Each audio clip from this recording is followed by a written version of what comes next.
Kemudian pasal 357-nya ayat 2 mengatakan fasilitas pelayanan perkotaan di kawasan perkotaan yang dibentuk secara terencana oleh badan hukum sebagaimana dimaksud pasal 356 ayat 2 tadi disediakan oleh badan hukum yang bersangkutan.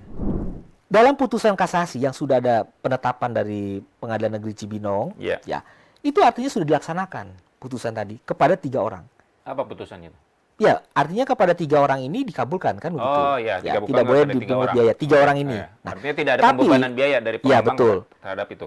Terhadap satu pihak yang mengatasnamakan komite warga Sentul City, ini yang tidak bisa dijadikan dasar mengatasnamakan seluruh warga Sentul City. Itu gitu, Pak? penetapan. Itu pengadilan yang mengatakan, bukan saya. Oh, pengadilan. Ya, pengadilan mengatakan dalam penetapan yang ditetapkan tanggal 14 Juni 2023 dari Pengadilan Negeri Cibinong mengatakan kawasan warga komite warga Sentul City itu tidak boleh mengatasnamakan seluruh warga. Itu putusan pengadilan. Itu penetapan pengadilan. Penetapan pengadilan. Ya.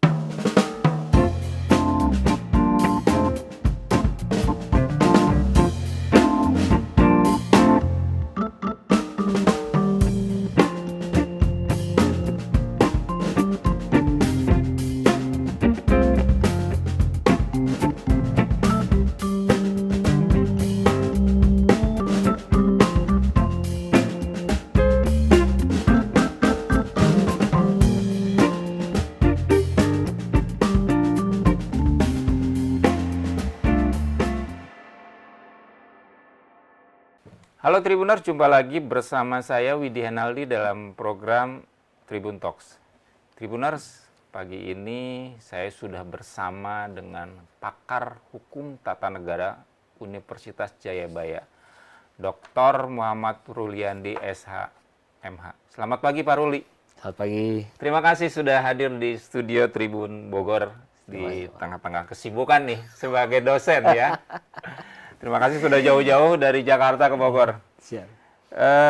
Saya panggil Pak Ruli aja ya. Boleh. Nah, Pak Ruli gini, kita bicara mau ngobrol-ngobrol soal hukum pagi ini ya. Artinya banyak hal yang mau kita bahas dari sisi tata negaranya seperti apa. Sebagai pakarnya tentu bisa memberikan pencerahan nih kepada kita, pada para Tribuners. Jadi gini, di beberapa muncul beberapa persoalan terkait dengan masalah perumahan, masalah pengembang, terkait hubungan pengembang dengan warganya nih Pak. Banyak kejadian di Bogor ya, tidak ada beberapa perumahan. Nah, yang jadi mau kita topik bahasan pagi ini kita mau ngobrolin nih soal ya saya katakan bukan carut marut ya, apa ya? Ya mungkin soal komunikasi ya yang terjadi di Sentul City, Pak. Sentul City kan kita tahu perumahan besar, dia punya fasilitas yang bagus segala macam. Tapi beberapa kali kita menerima informasi soal gugatan, soal apa dari warga yang tidak menerima dengan kebijakan-kebijakan yang dilakukan Sentul City segala macam. Pak, dari pandangan tata negara ya Pak, sebagai ahli hukum nih ya Pak Ruli ya, sebenarnya apa sih Pak bicara soal hak yang bisa diterima, yang mungkin harus diterima oleh warga Pak ya, warga terutama warga di Sentul City sendiri Pak, sebenarnya apa sih Pak hak-haknya? Ya sebetulnya gini ya, yang namanya warga pasti ketika dia memiliki rumah, dia ada di satu wilayah perumahan dia, pasti haknya dia adalah bagaimana dia mendapatkan kenyamanan, kemudian fasilitas, kan begitu ya, lingkungan yang baik, yang sehat. Tentu itu yang diharapkan oleh semua warga saya kira. Ketika dia membeli satu rumah kepada pengembang kan, developer, pasti yang diharapkan demikian. Betul. Nah, tetapi dalam hal lain tentu harus dilihat konteksnya. Ya, ada perumahan yang memang dalam kapasitas sebagai pengembang biasa, artinya tidak terikat pada PP 59 tahun 2002 tentang perkotaan.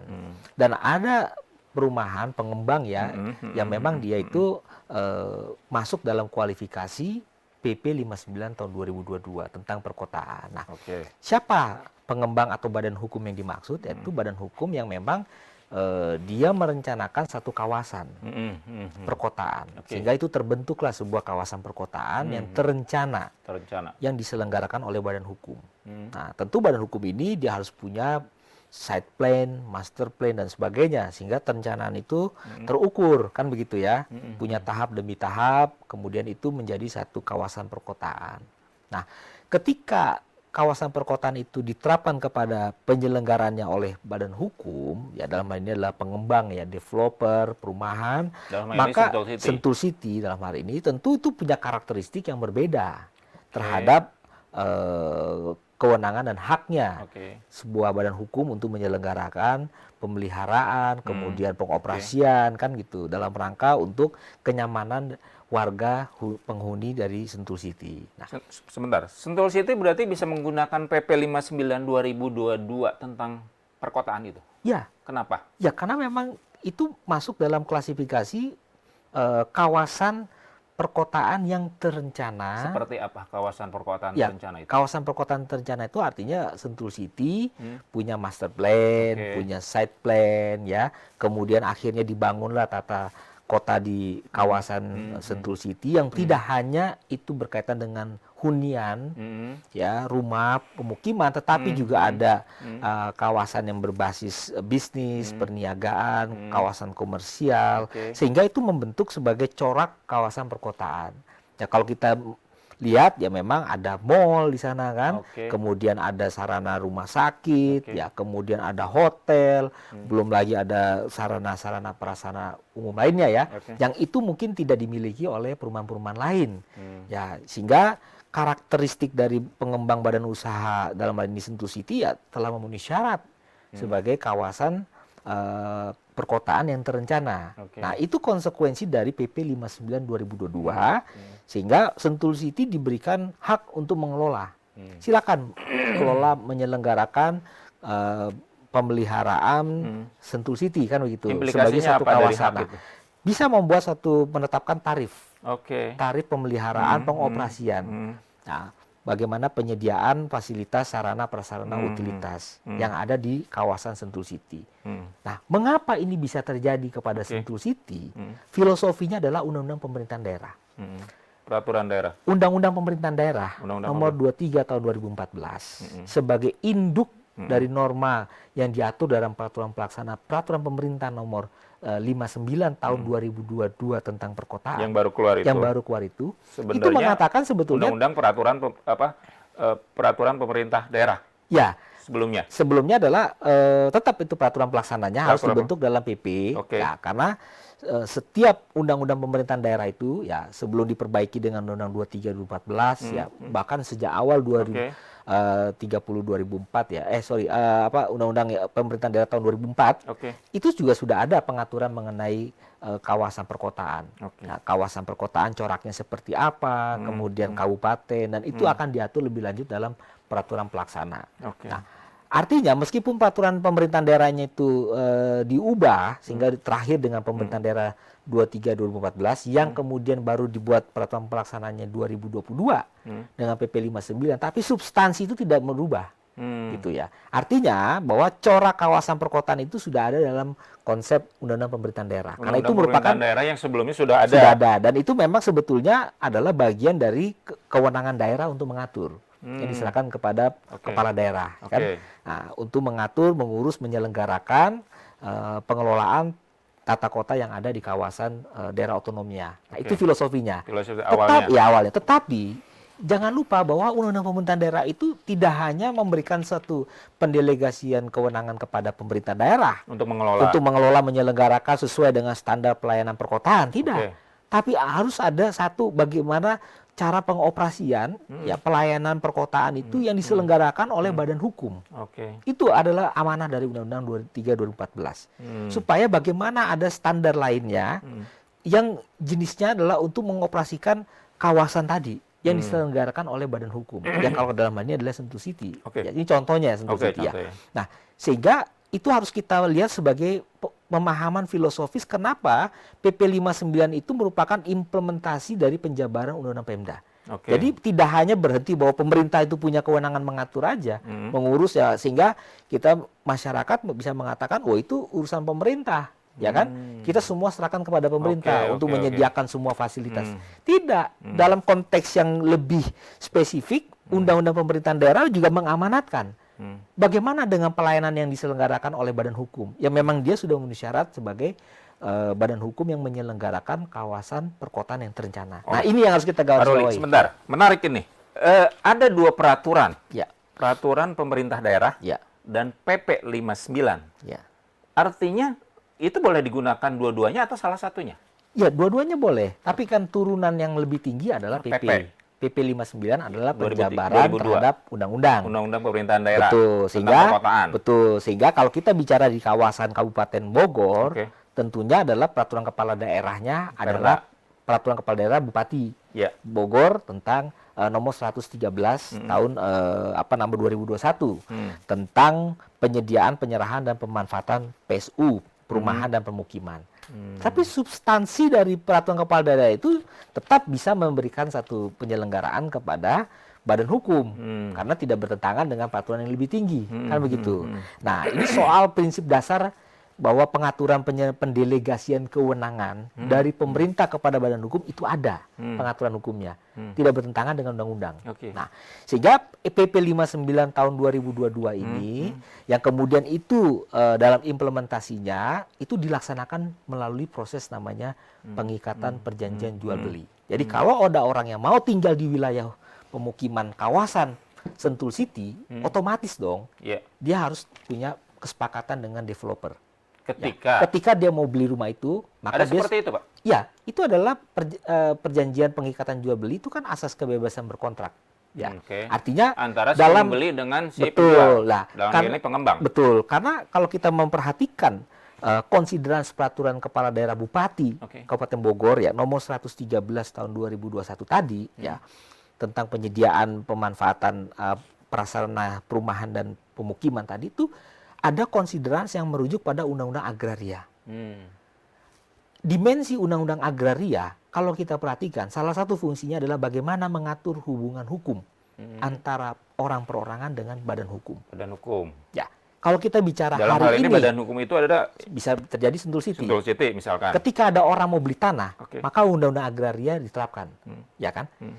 Ketika diterapkan, ada fungsi hubungan hukum antara orang perorangan dengan badan hukum.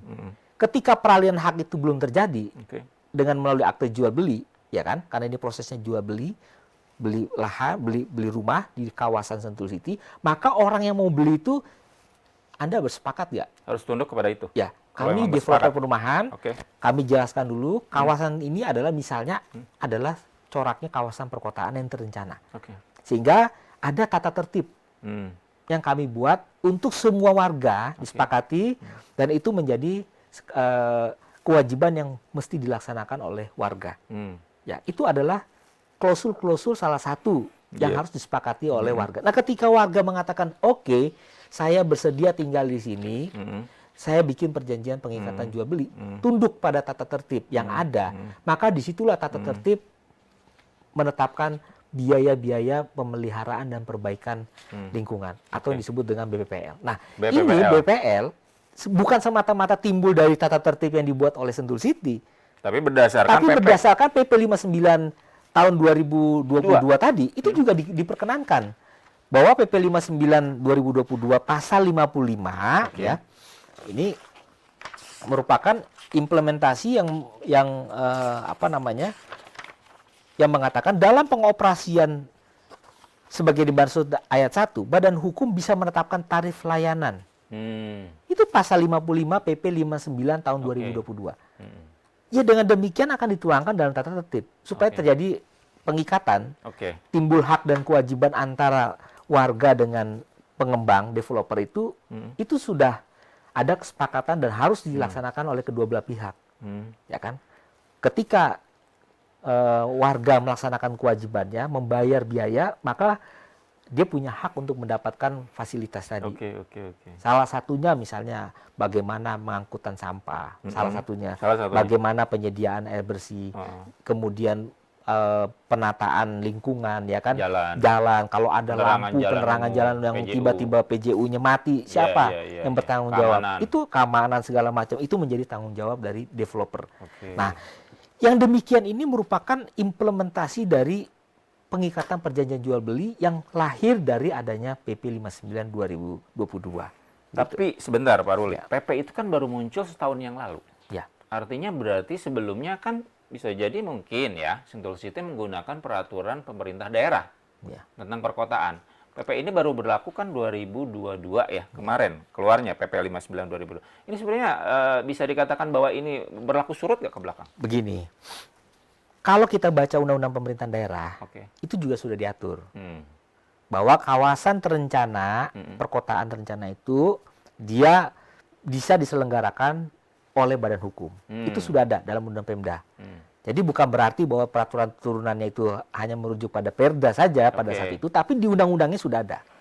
Nah, artinya undang-undang Pemda ini meskipun tahun 2014, tetapi sebelumnya pun juga sudah mengatur mengenai konsep pembagian wilayah yang kawasannya bercorak perkotaan, kemudian bercorak kabupaten, kan begitu ya, pedesaan. Itu sudah diatur karena itu bagian dari tata ruang wilayah daerah otonom. Yang memang itu masuk dalam rezim undang-undang pemerintah daerah. Jadi meskipun demikian, undang-undangnya sendiri sudah mengatur, begitu. Ada corak kawasan pemukiman yang terencana yang bisa diselenggarakan oleh badan hukum itu ada di undang-undang Pemda. Nah, jadi di luar dari itu memang ada ketentuan lebih lanjut diatur dalam PP.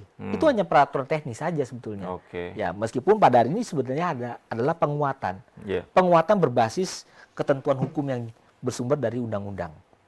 Apa filosofi mendasarnya? Bahwa ada pendelegasian kewenangan tadi Kepada pengembang. pada pengembang, dan Lewat itu badan bukan hukum. berarti bahwa dalam konteks wah ini ada negara dalam negara.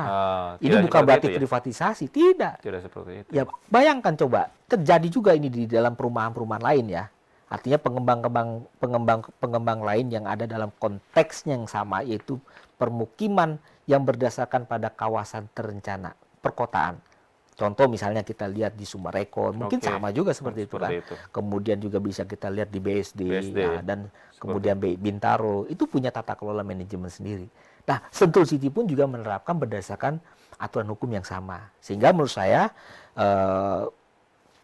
penagihan yang dilakukan oleh Sentul City dalam konteks pemeliharaan, pengoperasian biaya pemeliharaan dan perbaikan lingkungan itu tidak melanggar hukum.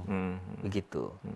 Pak, artinya sah saja ya Sentul City melakukan haknya, Ya. melakukan haknya berdasarkan PP 59 2022 itu. Betul. Berdasarkan untuk melakukan upaya pengelolaan Betul. perkotaan atau kota yang terintegrasi itu. Betul. Seperti itu. Dan itu juga terjadi di perumahan-perumahan pengembangan kota lainnya yang tadi Bapak sebutkan mungkin Betul, Pak ya, seperti betul. itu. Tapi pertanyaan saya gini, kalau Sentul City menarik iuran untuk air, bukankah dalam pasal 33 ya Undang-Undang Dasar 1945 bahwa air dan tanah dikuasai oleh negara. Artinya bahwa itu harus pemerintah daerah yang bisa melakukan itu. Ya, Kacamata Bapak sebagai begini pakar ya. hukum seperti apa? Bumi, air, kekayaan alam, Ya. iya kan, yang terkandung di dalamnya itu Ya. dikuasai negara. Mm. Itu bukan berarti bahwa itu semuanya pemerintah yang melaksanakan, tidak. Iya. Tapi bisa juga diselenggarakan, ya kan, dengan pengaturan yang memenuhi syarat, Oke. sehingga pihak ketiga, swasta bisa juga melakukan perannya untuk melakukan pengelolaan. Contoh misalnya, ya ketika kita bicara pengelolaan sumber daya alam, ya kan perusahaan-perusahaan juga boleh untuk menyelenggarakan, kan begitu kan. Nah, ada juga BUMN, kan begitu. Nah, ketika kita bicara soal konsep pertanahan, ya kan, maka pertanahan itu juga fungsinya bukan hanya pemerintah saja. Oke. Sebagai leading sektornya Badan Pertanahan Nasional, sebagai server nasional. Dia punya data riwayat kepemilikan, data fisik, data yuridis, siapa pemiliknya, bagaimana batasnya. Tapi soal peralihan haknya dan bagaimana hubungan hukumnya itu dikembalikan lagi kepada masyarakat atau badan hukum, ya kan, yang berkepentingan langsung. Contoh itu berkaitan dengan bagaimana orang mau jual beli tanah dengan developer, ya kan, maka itu tergantung developernya kan, dia bikin itu perumahan yang kemudian punya nilai komersial, kemudian akhirnya bisa diperjualbelikan, itu dalam rangka fungsi hubungan hukum antara orang perorangan dengan badan hukum. Nah, dalam kaitan ini sebetulnya konsep penyediaan air pun juga demikian, ya kan? Karena ini berkaitan dengan suatu kawasan, maka penyediaannya itu diselenggarakan oleh badan hukum, yaitu Sentul City. Nah, dia bekerja sama dengan pihak swasta, pihak ketiga pun tidak ada masalah. Karena undang-undang pun mengatakan tidak masalah, dan itu diperbolehkan. Artinya secara hukum Sentul City tidak melanggar hukum, Pak ya? Tidak melanggar hukum. Contoh saya baca pasal 356 Undang-Undang nomor 23 tahun 2014 tentang pemerintahan daerah. Ini adalah salah satu penjabaran juga tentang bagaimana implementasi pasal 33. Nah, kawasan perkotaan yang dibentuk secara terencana dapat dilakukan oleh pemerintah pusat, pemerintahan daerah, atau badan hukum. Sesuai dengan ketentuan peraturan perundang-undangan. Artinya ketentuan peraturan perundang-undangan itu artinya termasuk peraturan di bawahnya. Ya, peraturan pemerintah, peraturan daerah, peraturan kepala daerah, itu boleh. Nah, kemudian pasal 357-nya ayat 2 mengatakan fasilitas pelayanan perkotaan di kawasan perkotaan yang dibentuk secara terencana oleh badan hukum sebagaimana dimaksud pasal 356 ayat 2 tadi disediakan oleh badan hukum yang bersangkutan.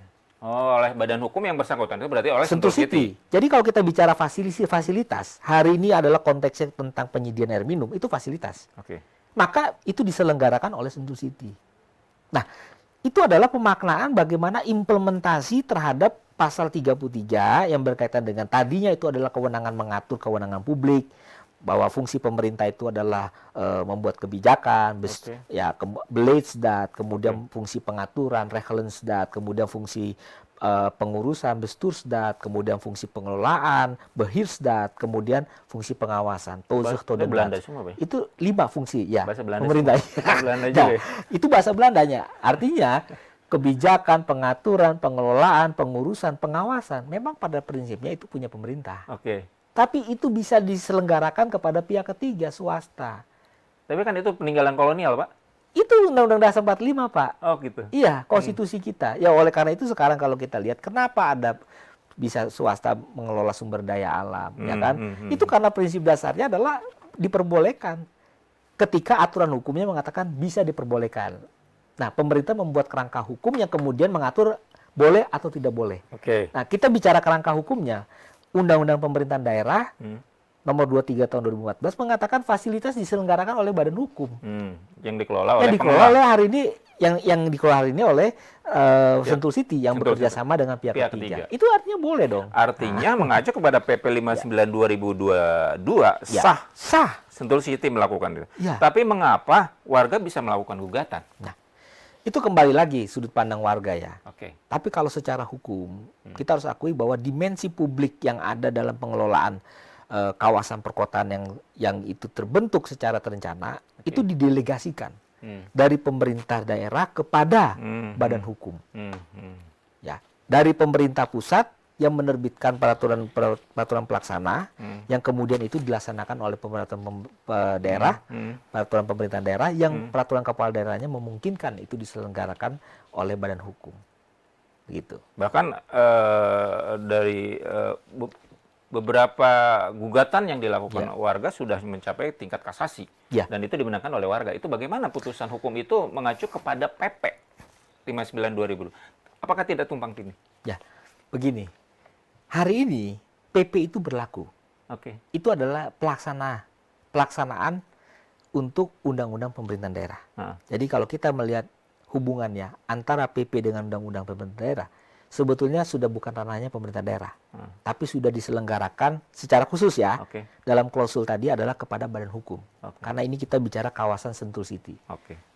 Clear. Nah, ketika kita bicara gugatan itu, dalam konteks putusan tadi, gugatan itu hanya berlaku kepada 3 orang. Terlepas dari substansinya, ya. Terlepas dari substansinya, saya sebagai akademisi tetap berpandangan bahwa pengelolaan itu ada pada badan hukum Sentul City. Ya, mengacu kepada PP 59. Ya, mengacu kepada PP 59. 2022, ya, meskipun hari itu ada putusan mengatakan hanya 3 orang, tapi saya berpendapat harusnya demi hukum itu dilaksanakan oleh Sentul City yang menyelenggarakan. Nah, dalam putusan kasasi yang sudah ada penetapan dari Pengadilan Negeri Cibinong, ya, itu artinya sudah dilaksanakan. putusan tadi kepada 3 orang. Apa putusannya itu? Ya, artinya kepada 3 orang ini dikabulkan kan begitu. Oh iya, Ya, dikabulkan tidak boleh kepada 3 dipungut orang. biaya 3 orang ini. Ya. Nah, Artinya tidak ada tapi, pembebanan biaya dari ya, pengembang betul. terhadap itu. Terhadap satu pihak yang mengatasnamakan komite warga Sentul City, ini yang tidak bisa dijadikan dasar mengatasnamakan seluruh warga Sentul City. Itu Kenapa gitu, Pak? penetapan.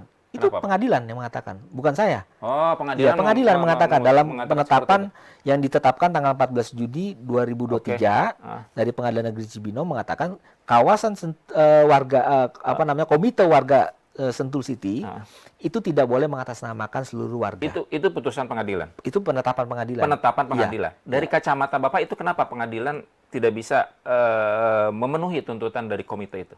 Ya, memang apakah ada dasar hukum lain yang berperkara itu kan harus jelas. Oke. Ya kan? Siapa yang berperkara, siapa yang keberatan. Sehingga orang per orang berarti. Gugatan hak dan kewajiban itu lahir dari adanya orang per orang, hubungan hukum personal. Lah ini kan mengatasnamakan yang tidak jelas ini. Ya kan? Kalau itu sekelompok orang yang memang jelas, ya silakan digugat, kan ada sarananya, class action. Nah, tetapi kan pada hari ini kita membaca putusan itu tidak bisa berlaku untuk warga Sentul City. Yang lain, di luar dari 3 orang itu. Iya, artinya di luar dari 3 orang itu tetap dia berlaku ketentuan hukum yang hari ini berlaku. Nah, meskipun persoalan faktual mengenai hubungan antara pertimbangan hukumnya hakim kenapa memutuskan bahwa tidak boleh dipungut biaya itu adalah ranah pendapat hakim, ya kan? Tapi secara akademik saya mengatakan Sentul City diberikan hak untuk mengelola dan menyelenggarakan pemeliharaan dan perbaikan sarana prasarana lingkungan yang ada di kawasan Sentul City. Gitu. Pak Ruli, ya. Ini bicara sederhana aja. Saya tinggal di perumahan, sama nih di perumahan, tapi tidak di Sentul City. Gitu. Saya juga dikenakan biaya, Pak, seperti itu. Tapi yang mengelola itu RT RW setempat, itu apa bedanya, Pak? Loh, beda dong. Oke. Bapak tinggal di perumahan, yang perumahannya hanya klaster biasa, yang hanya terdiri dari beberapa perumahan, itu tidak tergolong sebagai kawasan perkotaan. Hari ini yang kita bicarakan mengenai kawasan perkotaan yang terencana. Sehingga punya corak yang berbeda dengan developer perumahan lain. Perlakuannya. Apakah sama nggak kewajiban developernya perumahan biasa dengan developer sebesar Sentul City? Tentu beda.